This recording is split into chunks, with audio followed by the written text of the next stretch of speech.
This seems related, and I don't know why it's apropos yet, but I'm sure it'll find me. A friend of mine, one of the biggest betrayals in his life, and, he's both the most serious and silliest man that I know. And it's very hard to describe him, and I think that's one of the reasons that he's one of my best friends, is because he sort of defies explanation.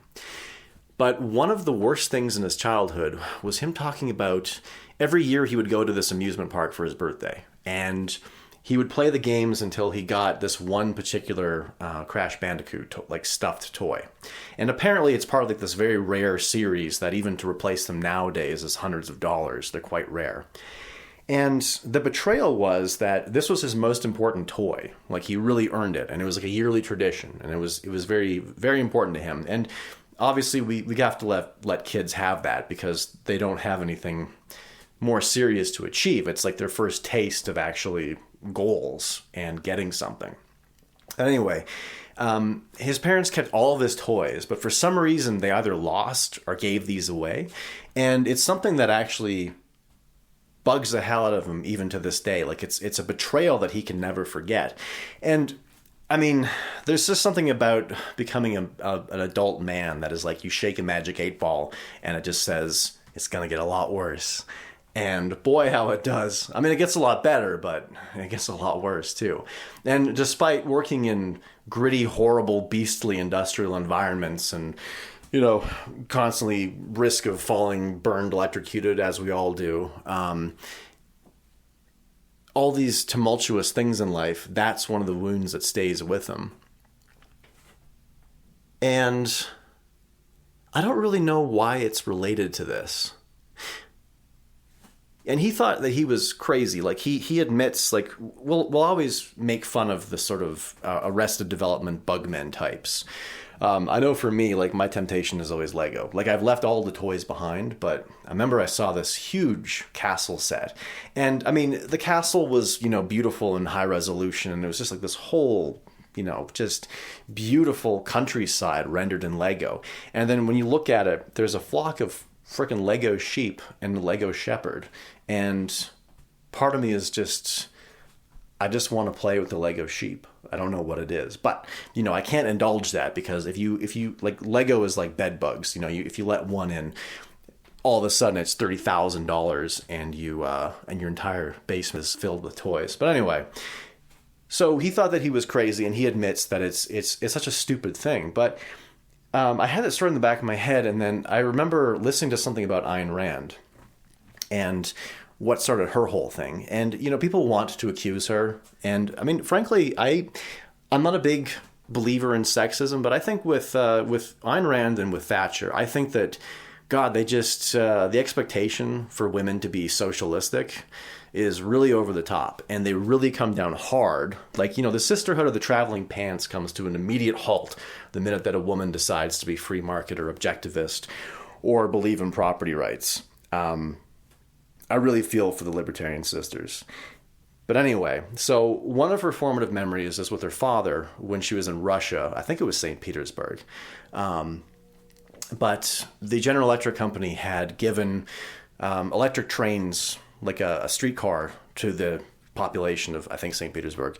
And her just watching the first electric train driving around with her father was the thing that made her fall in love with industry and industrialness. And part of me has that experience too, because I remember I've always heard that constellations and astronomy, you're supposed to be wowed and awed. But at the end of the day, most of these amazing nebula are just incidental fields of gas that exist. Nothing is transpired to make them happen. So you can look at the Milky Way and feel awe and feel small, but at the same time, if you look down to the cityscape below you, I mean, if you consider in terms of cosmic phenomenon, the development of consciousness itself eclipses, ironically, every stellar and astrological thing you can possibly think of, because it is the universe coming alive and knowing itself. And the fact that it can coordinate to make cities and buildings and infrastructure spontaneously, despite all of the things working against us. I mean, whenever you feel the cold on a winter day, that is space trying to kill you. It's entropy trying to destroy you. And the worst part is it's not even trying. It's just like this benign phenomenon. But the whole idea is that human beings and our coordination and our relationships is more important than anything. Like there's this cliche idea about like we're just a speck of dust in the attic. Well, if that speck of dust has more complexity and has free will and can perceive itself, then it's not really a speck of dust, is it? So the other memory of Ayn Rand's was when she was little, she had a huge memory, and that's what one needs to write a 40,000 pager about the railway. And I forget the exact story, but her mother made her pick a couple of toys to just put away to clean up the clutter. And a year later, when Ayn Rand had asked her mother for the toy bag, she says, "Oh, silly, I donated that to an orphanage." And you would think that this is her hatred of the poor coming through, because the toy was stolen and it was given to an orphanage. But it's actually more the parental betrayal that started it. It was the fact that her mother lied to her. It's not the fact that an orphan got her toy. No one is actually that mean and terrible. It's more about the individual betrayal.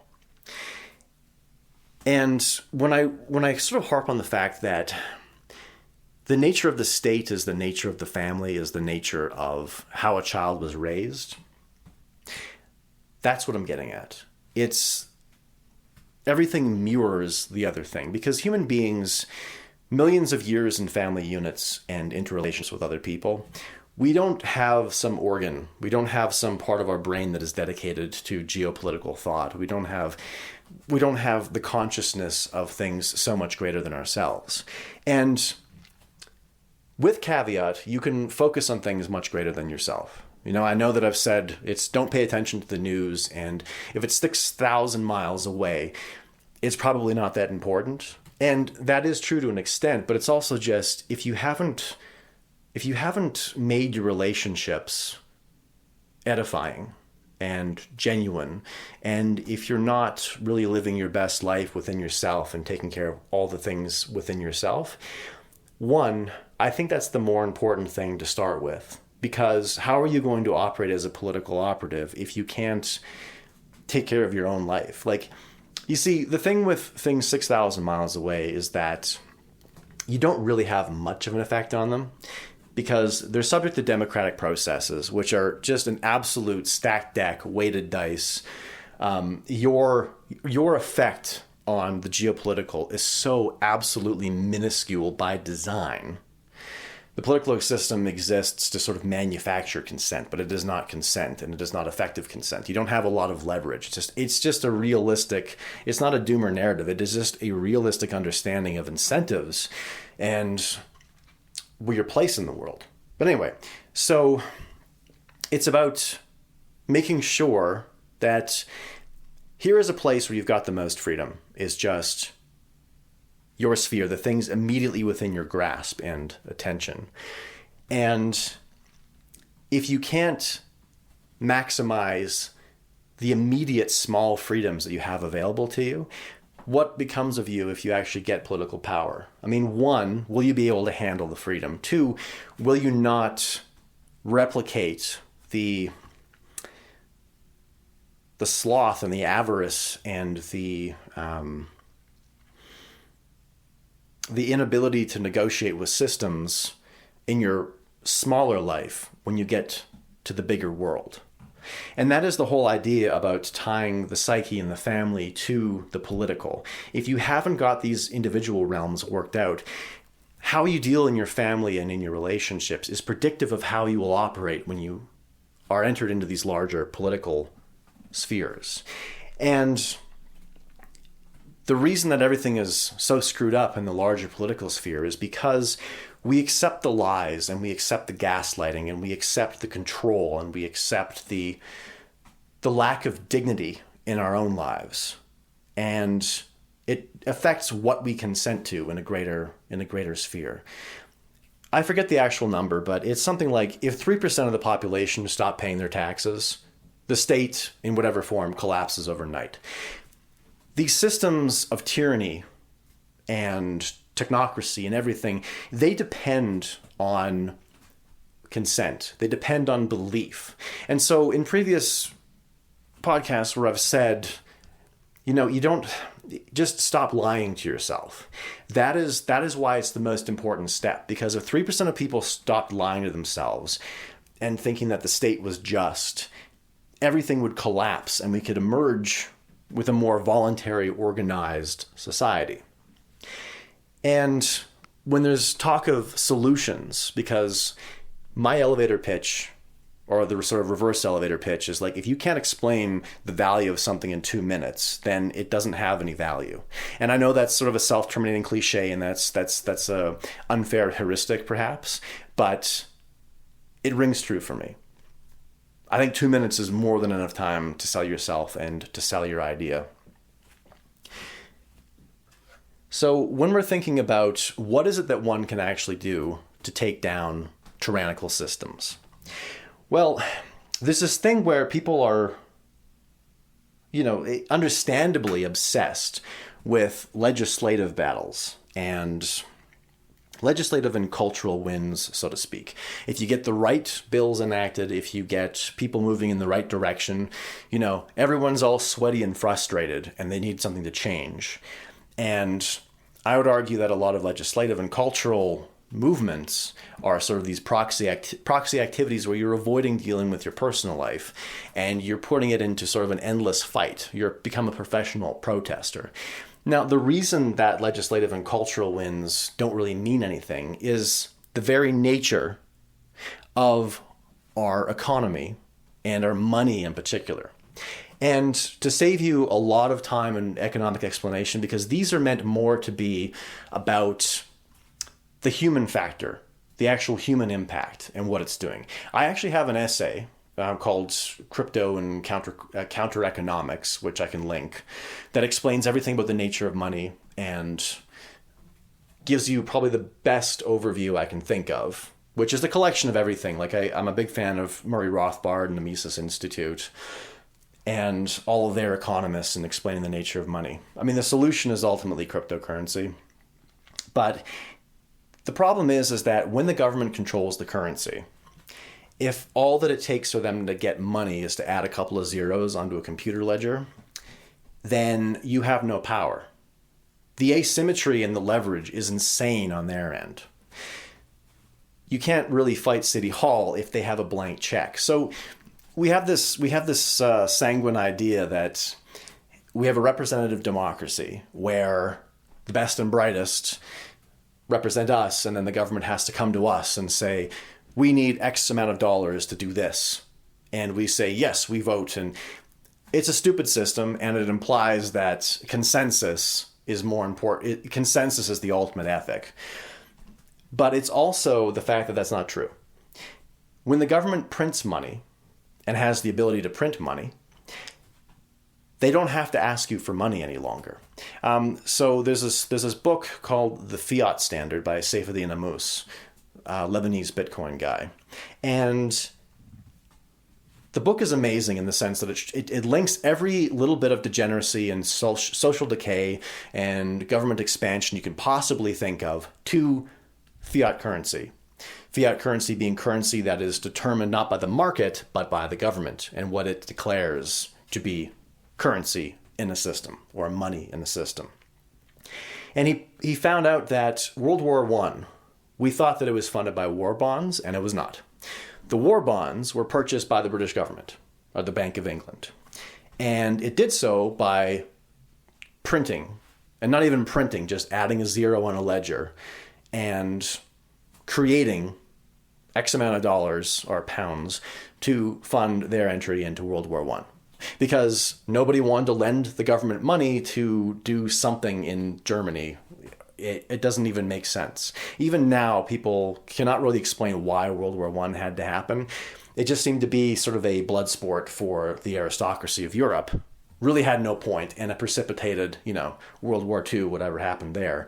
But nevertheless, it was just a matter of currency manipulation.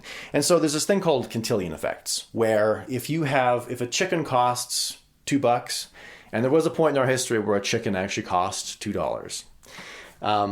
And people can never explain, like, currency and money and inflation and fiat, they're so outside of the Overton window that people have all those crazy, almost like astrological explanations as to why things get more expensive. Like, they just do.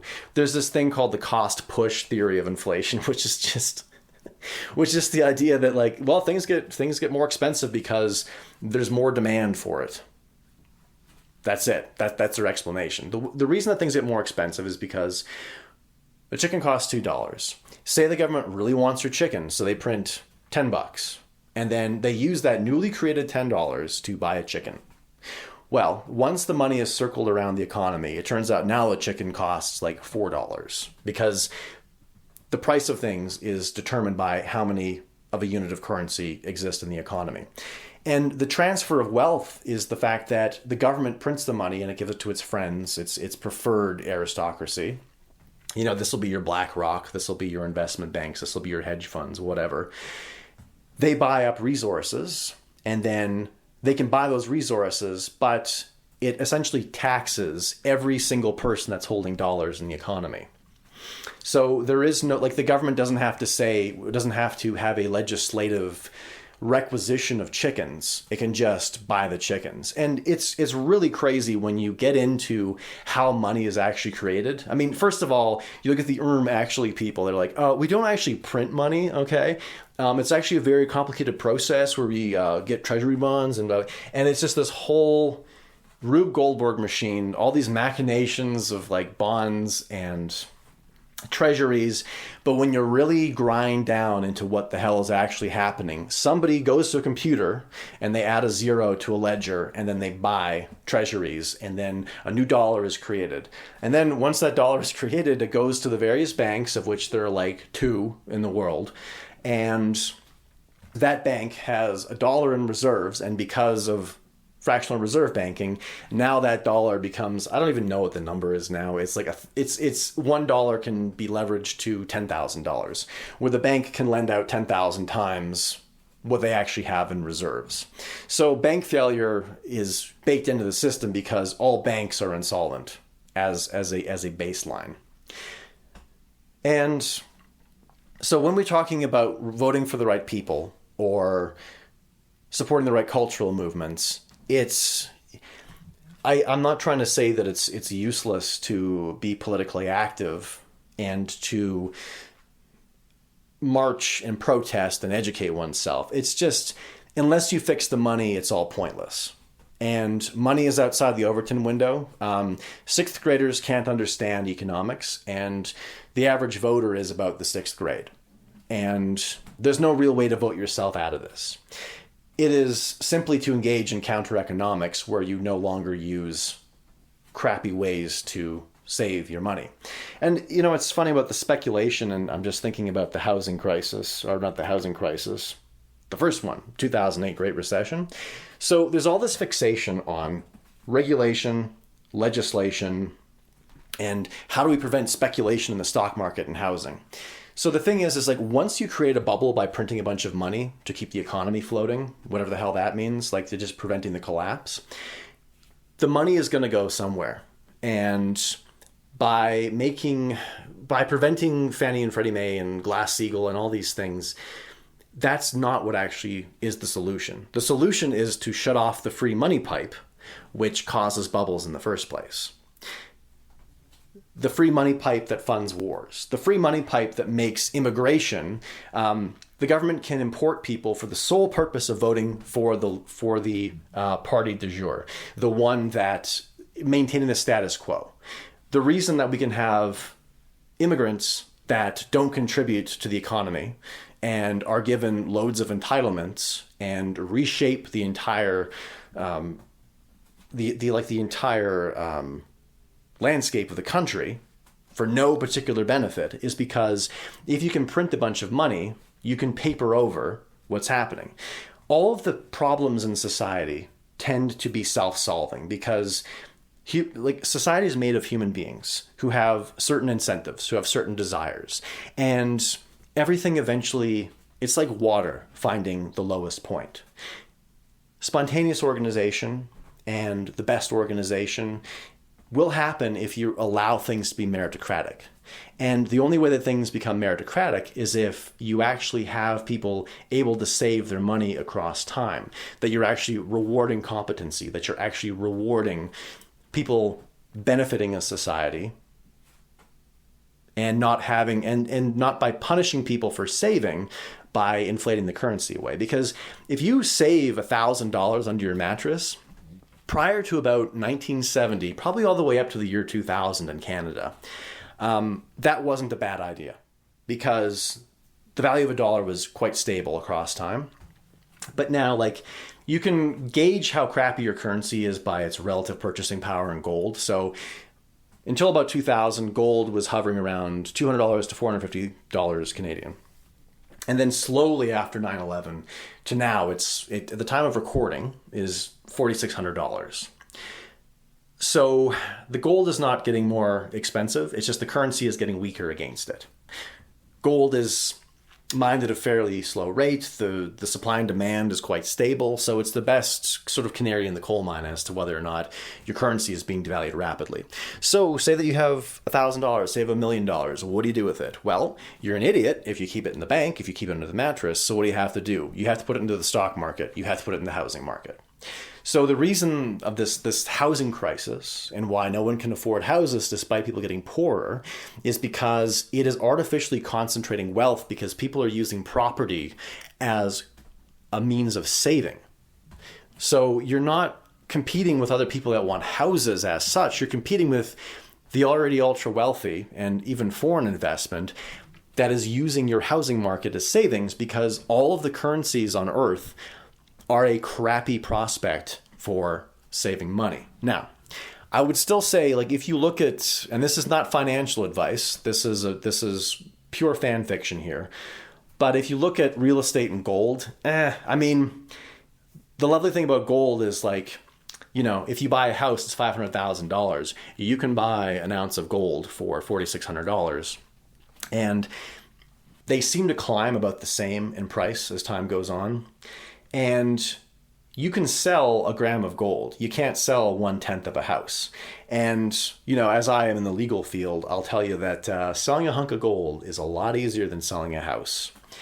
And you can sell little bits of it as you need it. You know, people try to do that thing with like the reverse mortgage and the home equity loans. And I'm just like, man, don't, please don't do that. Anyway, so the idea here is that you think, okay, what's a legislative solution? We need to take away regulations and we got to build more houses. The conservatives have this insane fetish for house building. And that really comes down to the fact that a lot of conservatives are landlords and homeowners. So the more houses, the more investment properties, the more you can expand your savings account. And this false economy of plywood shit boxes as a substitute for an actual stable currency. And it's not sustainable. The houses are not built because the government says there needs to be X amount of houses. Houses are built because a rational economy with a stable currency will build houses because they need houses. And there's no reason to speculate and invest in all of these properties and stocks and derivatives if the currency is just stable and performs its function as a means of exchange and a means of saving. When it comes to economics, it is a religion. They figured everything out about economics prior to the 1950s. It's a branch of philosophy. It is not a hard science. You can't predict. You can engage in entrepreneurial speculation. But the thing with entrepreneurial speculation is that bad entrepreneurs tend to get punished by losing money. Whereas government economists tend to be rewarded for failure because they're given more money and more resources and more clout the more they screw up, because clearly there's systemic problems that we need to address with more science. But it's always going to be a guess. You can't formulaically make the economy good. And the other thing about currency and money, and I use these phrases interchangeably. They're not interchangeable, but I don't care. The idea about money as such is that it's not some special class of thing economically. It's not some weird, strange quirk that changes everything. it is a good, and it's subject to all the same rules of economic physics that other goods are. Horses and knives and ladders and brooms and pairs of pants, they all are subject to the same rules. It's just money happens to be the thing that is always in demand, is fungible, can be used everywhere. The example is like, you think about think of a high demand item like gasoline, right? You would think that you would be able to use it as a currency because everybody needs gas, right? Well, it's just you can't store gas under your bed. You can't sell a liter of gas to somebody in exchange for a chocolate bar or whatever. So although gas is in high demand, currency and money doesn't need to be stored correctly, and it can be divided into a billion different pieces, and it's accepted by everybody. And that's why it's so important to have, because it's a matter of efficiency. So, much like a society that runs on wood or coal can only get so efficient because the amount of joules of energy within a given unit. The point is that an advanced society can't function because direct exchange is so inefficient. So if you're a blacksmith and you need eggs, without money, you have to find the farmer with the hens that is in need of blacksmithing services. And you don't necessarily have that so-called dual coincidence of wants where you can actually exchange. The blacksmith is without eggs. Now, if the blacksmith can trade with somebody else his blacksmithing skills for money or currency, then he can save that currency, which the farmer also accepts, and he can buy his eggs, and he can also plan ahead of time. So it allows you to coordinate economic activity more efficiently between individuals, but also across time. And then you can engage in all these long-term projects, which sort of build the cities beneath our feet. And that's what's so beautiful about money, is that it's, it's really interesting how, yes, they are ultimately, they're just hunks of metal. And gold has no intrinsic value. It's the classic thing where if you're in the middle of the desert and you see a bottle of water and then you see a kilogram bar of gold, and the water is more valuable because of the environment that you're in, gold doesn't have intrinsic value, but it has use when there is an exchange that needs to happen.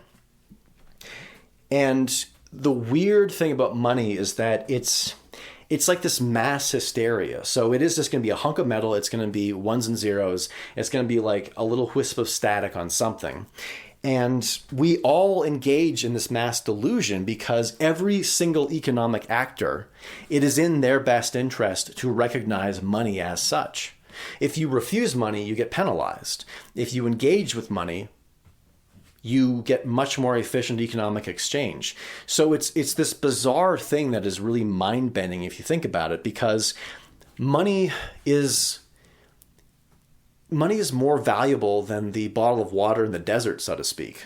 Like in most of your life.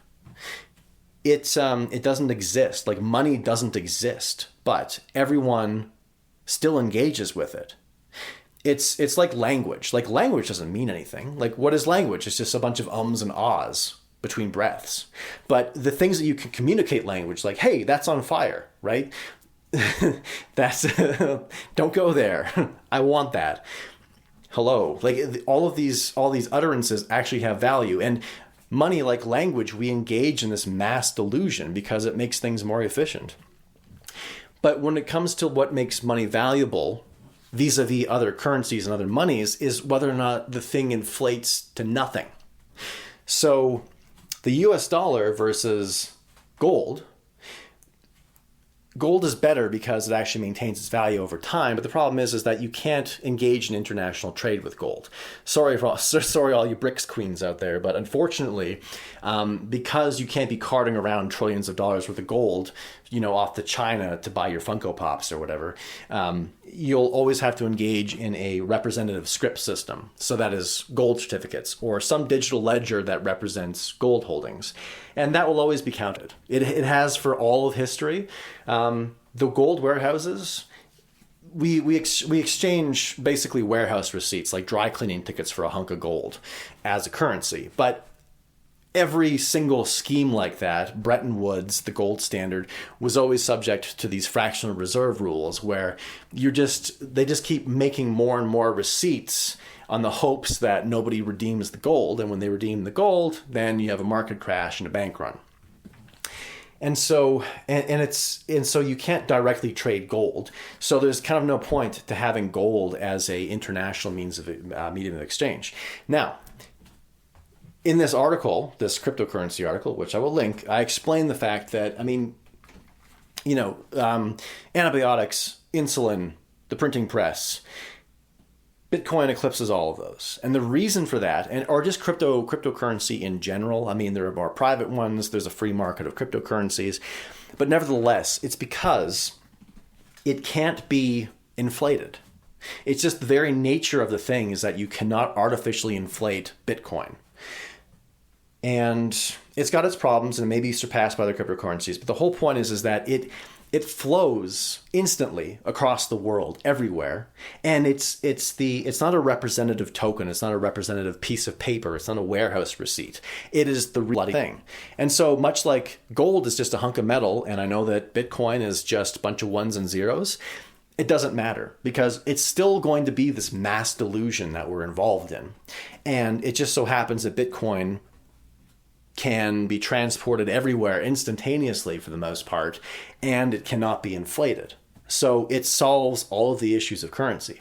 Now, there's these things like, yes, you can track it on the blockchain, but you've got things like Monero that can solve that. And even if you're involved in a representative token system like the Lightning Network, it's still completely auditable. So it doesn't really matter, like that's a technical discussion, but just know that it works and it's going to solve everything.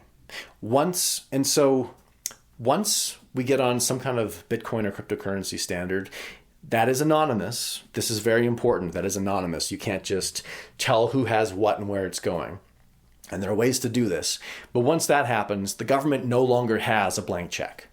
And what that means is that the government actually has to prove its value. And if they come to you and say, we need $1,000 or however many Satoshis it is, because we want to teach like underwater sodomy in Timbuktu, we're going to have to actually legislatively and openly ask you for that and threaten you with jail time because you don't want to fund underwater sodomy in Timbuktu or whatever bullshit, gerrymandering via economic immigrants,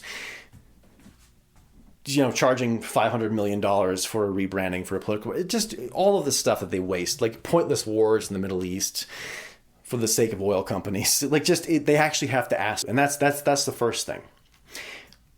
And once they can no longer do that, it's game over, because that is what made the Golden Age and the Gilded Age so great, was the fact that the government still had to ask your consent and it still had to prove value, and meritocracy was still allowed to persist. They couldn't paper over their shit policies. Like the reason that we persist in the West without any manufacturing core whatsoever, we've got no steel, we've got no semiconductors, we've got nothing. It's all China, all of the essential minerals. Like it's from a strategic standpoint. If it weren't for the ocean, we would all be speaking Mandarin or Cantonese right now. It's as simple as that. The oceans saved us, not our policies. But the reason that we can get iPhones in exchange for diddling a spreadsheet all day is because our currencies have traditionally been more stable than those of the global others, so to speak.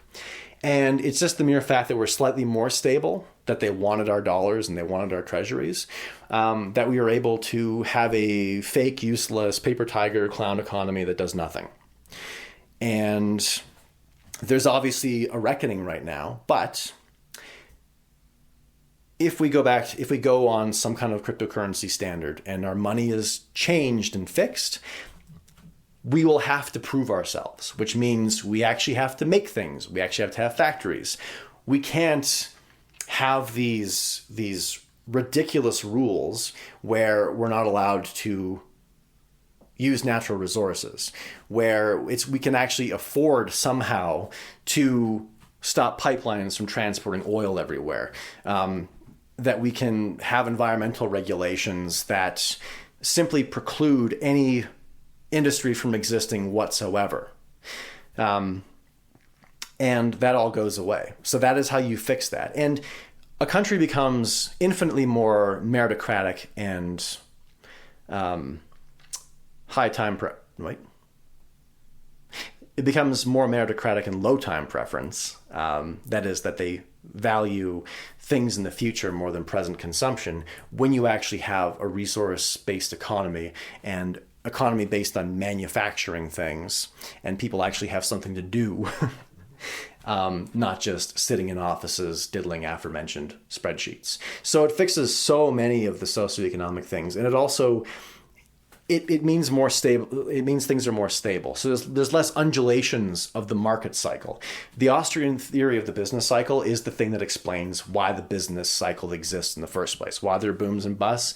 It's the currency, stupid. That's all that it is. When you get rid of that, things are stable for a long time. Prices actually go down consistently. People actually have children because they've got a bloody future. I mean, I'm reading this thing about, people griping about how like Art Deco design and jewelry was so much better and why it was so inspiring. And I'm just like, yeah, it's the gold standard. It's because people actually had a reason to exist. Their culture had a purpose. They knew that if they had dollars under their mattress, that it would be worth something in 10 years. And people actually took pride in things because they were planting trees whose shade they would never enjoy directly. And so you can kind of contrast people wearing suits on planes and jewelry being very intricate and design being inspiring. Like if you look at the Empire State Building versus the disgusting aluminum and glass monstrosities that just mar the earth. It's all has to do with fiat currency. And that's why I love the fiat standard so much, is because Seyfedin goes into why fiat currency has ruined art. So if you want like what a fiat economy is like, it's just, like nobody likes beautiful things anymore because they're bummed out. They're depressed. And that's why they just SpongeBob SquarePants, she's given enough life under the sea. Like that's what that's about. That's why people are schlepping around in Cookie Monster pajamas, because that is not a person that has something to do. That is not somebody that has something to look forward to. And they'll get fat as shit, and they will not work out, and they'll be diabetic, and they'll have greasy hair, and they won't clean their houses, and they won't have children. And if they have children, they'll neglect them. It all comes down to that. And that's why I'm not nihilistic. In fact, I'm very, very optimistic of us fixing the currency instead of engaging in all these sort of proxy activities. And one thing too is just the nature of, if we're talking about oil. So in anarchist thought, there is this thing about how there's this thing about how the state, when you have a country, that is not actually a strong position, because what a country is, now let's take, say, England, Great Britain, whatever. If you had Wales and England and Scotland and Ireland and real Ireland, if a belligerent wanted to invade that country, they would have to conquer England and Wales and Ireland and the other Ireland and Scotland. And, I forgot the name. It's killing me, but there's an island. Anyway, so they would have to conquer each individual country. If it's just the UK, it's sort of been pre-digested for takeover. So the bigger your country and the more territory it covers actually makes you weaker, because you can conquer it all at once. That's one thing. So I do actually support independent, as small a countries as you can get away with. And, the whole idea of invasion, nuclear weapons have precluded that entirely. There's no more open warfare, really, in countries that are developed. And that's why they all want the bomb. And, nuclear weapons have saved more people than they've killed and will ever kill. I guarantee you. Even if there's a limited nuclear exchange, the amount of bloodshed that those things have stopped because they have precluded conventional warfare. Just as an aside, the industrial design of the Minuteman warheads and the Peacemaker warheads, there's just something beautiful about them, like these velvety, black cones. Just from an industrial design standpoint, they're so beautiful and precision. It is odd. They're the most deadly things, and they're worth ultimately billions of dollars a piece. They're just such an odd artifact of humanity. But anyway, so don't worry about invasion. So the smallest the smallest city states you can get away with, like if we're talking about Alberta independence, so to speak, well, why does it, like, we're just drawing these arbitrary lines in a map. I mean, culturally, I've got more in common with people in Oklahoma and Texas. So why wouldn't you draw the corridor as a state or a territory? Like it ultimately is fairly arbitrary. Now, I support it as an intermediate measure because Alberta as such is better than being part of the more conquerable Canada. And the one that is everything is closer to home. So if you're controlling your own immigration policy, you're not beholden to Ottawa. And when it comes to energy policy, like it's better, but it's not ideal. Because in Alberta government, if it still has a fiat currency where it has a blank check, it can be just as evil as Ottawa. You've just changed a further away tyrant for a more local tyrant, but you have to have Bitcoin as a currency recognized, no capital gains tax, no requirement to report your transactions, nothing like that. We need to have like actual market currency. You can choose to buy and sell with whatever the hell you want. Capital gains tax is literally just, if you hold dollars and they increase in, you don't pay capital gains tax on government currency. And there's also these legal tender laws that require you to transact in Canadian dollars or Alberta bucks, or whatever it ends up being. You can't have legal tender laws. Free market currency, end of story. You have to get rid of the blank check before you do that. And the other thing is that when we're talking about legislative and cultural problems and how that's not really it. So I've been focusing on money a lot, but there's this other idea of eminent domain. Now, eminent domain you would typically see and think of as they want to build a large transmission system and your house happens to be in the way and there's no way of avoiding it. The government can just say, your house, we own that now. We're going to pay you market value according to our own appraisers, and we're going to take your house down and build our thing. So when you talk about oil, who owns it? Well, any government of Alberta, government of Canada, they have mineral rights. So this government that's established by showing up to a place and saying, we own this. That's who owns oil, is who just declares they own things. And then they defend that with guns, right? So that is from a voluntarist standpoint, from a property rights standpoint, if we're talking about the Enlightenment and we're talking about the Lockean Proviso and we're talking about, the founding of the United States, for instance, like the 13 colonies would never say, we own a patch of oil. The Lockean Proviso is just essentially, if there's an unowned resource, how you determine ownership of that is by who actually gets it out of the ground, not who declares that they're just randomly owed royalties on it. It's who actually sets up does the exploration, does the seismic, gets the well set up, sucks out of the ground, builds the pipeline. It's the private citizens and investors who actually get the oil out of the ground, not the Alberta government, not the Canadian government, not any consortium of persons, except the person that is actually drilling the oil. That's it. I had a boss once, he would say, whenever he got pissed off, he would say, I'm not angry, I'm being emphatic. It's like, oh, well, if you put it that way, I guess that the thing that was happening didn't happen because you said it. And I have this particular kind of affection for people that are shitty in smart ways. If you're going to self-justify, you have to do it artfully. I love it. And so if we have this eminent domain system, it's cooked from the beginning because the government will always be bolstered, one, by the legal currency and the legal tender laws, and then their blank check that is supported by that. But the eminent domain, they just own anything that you invest in, and that's how they gain their power. If you take away eminent domain and you take away the currency, the government maybe exists to arbitrate disputes, courts, police, but you know what? If the people have enough resources, they can arbitrate their own disputes. You can have a completely parallel legal system and a completely parallel currency system that's better than the government one. And, if you talk about healthcare, well, why do we need public healthcare? Because no one can afford healthcare. So, and that is because we are being robbed, like our savings are being robbed. We consider my grandfather, he starts out working in a tobacco field. And then he becomes like an unlicensed plumber and he works in a slaughterhouse.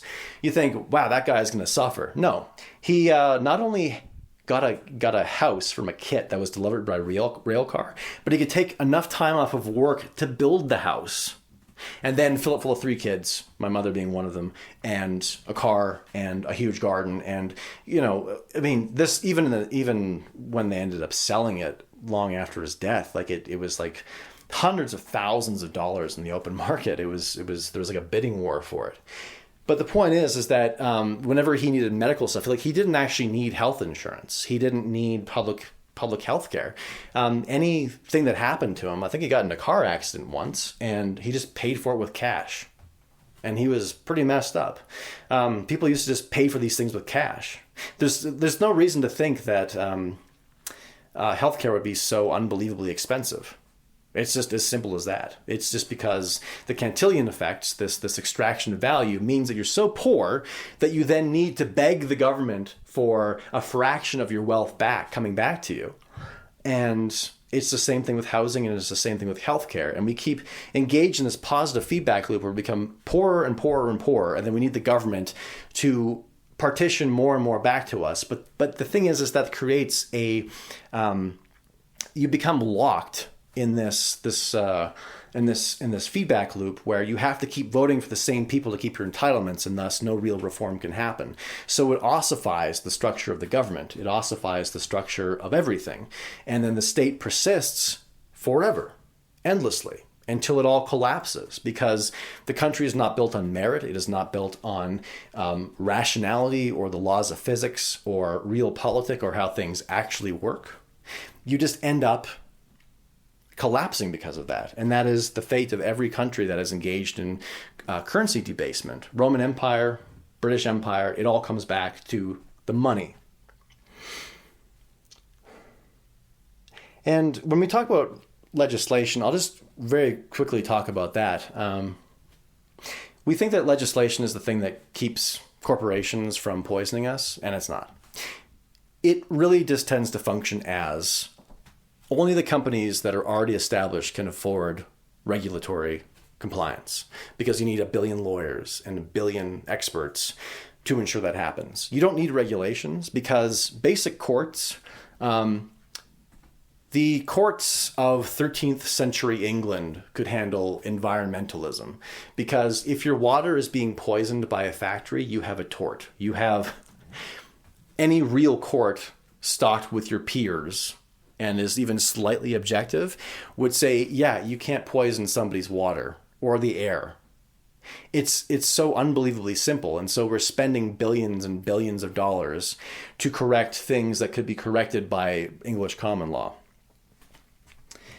There's not too much else. I mean, a bit of a shout out, like another thing that you can do. So yes, it's just focus everything that you can on getting cryptocurrency as legitimate as possible so that you can actually hold on for dear life to something that actually increases in value. And make sure that it's not taxed to death. And, most of the clandestine, like all the human trafficking and drugs and all that crap, Bitcoin is the one that they use for that. The US dollar, that is 99% of every illegal and horrible transaction is done in US dollars. It's bullshit. It's gaslighting. Doesn't matter. I don't care what people use Bitcoin for. The most important thing, like if you want to talk about stopping human suffering, well, just get rid of the inflation and you'll get rid of more human suffering than you could ever imagine because of what Bitcoin is used for in clandestine or illegal transactions. But this is a really odd one, but there's a very serious and beautiful kind of offshoot of anarchism called agorism. And it is essentially the idea that there's different types of market transactions. So there's the red market, which is violence, as determined by voluntarism and the non-aggression principle. And then there's white market transactions, which are ones that are approved by the government and are all above board. And then there's black market transactions. Those are the ones that are not necessarily, the ones that are not violating anyone's substantial human rights. They just are unknown to the government. And the idea with agorism is that you are, every time that you can, as a matter of protest, You engage in transactions that are under the table, and you engage in transactions that nobody knows about. Paying cash and all that kind of stuff. What's really funny about the $1,000 bill is that its current market value, like if we had $1,000 bills, they would have the same purchasing power as $10,000 in modern Canadian dollars. And my favorite piece of currency, of Canadian currency, is the $1,000 bill, because like it represents so much of the country that this used to be. The country that you were born in no longer exists. The $1,000 bill is both emblematic and elegiacal of that horrible reality. And but it's just the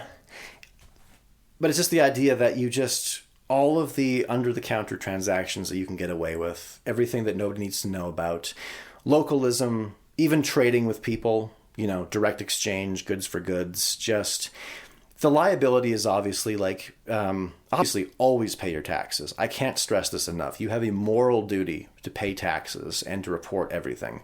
I can't emphasize that enough. The government is great. I love the government. The government is what makes everything possible.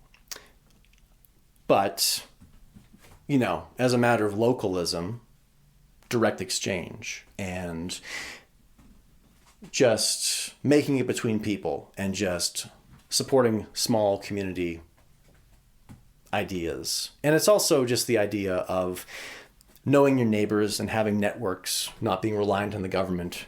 When shit goes down, having a group of local people with decentralized communication and a variety of skills, like all of the sort of prepper stuff, but that's more community based.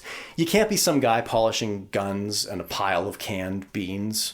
You actually have to talk to people, and you have to leave your house, and you have to have independent, sovereign relationships with people and get to know them and trust them and hold each other accountable. I mean, you have to have friends that you absolutely treasure. Otherwise you have nothing.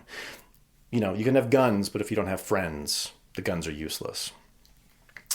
And I found it funny too, is because the founder of agorism was this guy by the name of Samuel Konkin III, and he's from Edmonton, which I always found really funny, because I mean, Edmonton, I lived there for a time too. I think from when I was 3 till about 11.